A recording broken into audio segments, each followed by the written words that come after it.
അതിൽ ആ ബ്ലാക്ക് ട്യൂബാണ് ഇതിൻ്റെ ഔട്ട്ലെറ്റ് വരുന്നത്. ഈ ഔട്ട്ലെറ്റ് നമുക്ക് ഈ ഫിറ്റിങ്സിലാണ് കണക്ട് ചെയ്യാനുള്ളത്.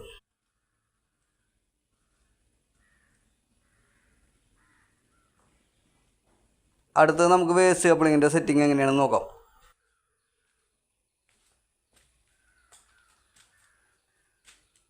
ഈ വേസ്റ്റ് കപ്ലിങ്ങിൻ്റെ മുകളിലൊരു കേബിൾ വരുന്നുണ്ട്. ഈ കേബിൾ നമുക്ക് ഈ ഫിറ്റിങ്സിലാണ് കണക്ട് ചെയ്യേണ്ടത്. ആ ബട്ടൺ ഈ വേസ്റ്റ് കപ്ലിങ് ഓപ്പൺ ചെയ്യാനുള്ള സ്വിച്ചാണ്. ഇതിൻ്റെ ഉപയോഗം വരുന്നത് നമ്മൾ സാധാരണ സിങ്കിൽ വെള്ളം നിർത്താനായിട്ടൊരു സ്റ്റോപ്പർ അതിൽ അമർത്തി വയ്ക്കാറുണ്ട്. ആ സ്റ്റോപ്പർ അമർത്തി കഴിഞ്ഞാൽ അത് ഓപ്പൺ ചെയ്യുന്നതിന് വേണ്ടിയിട്ടാണ് ഈ ബട്ടൺ യൂസ് ചെയ്യുന്നത്. ഈ സ്റ്റോപ്പർ നമ്മളിതിൽ അമർത്തി വെച്ച് കഴിഞ്ഞാൽ ഈ കേബിൾ വലിയുമ്പോൾ സ്റ്റോപ്പർ പൊന്തി വരുന്നതാണ്. ഇത് എത്രത്തോളം വർക്കിംഗ് ആണെന്നുള്ളത് ഉപയോഗം തുടങ്ങുമ്പോഴേ അറിയുള്ളൂ.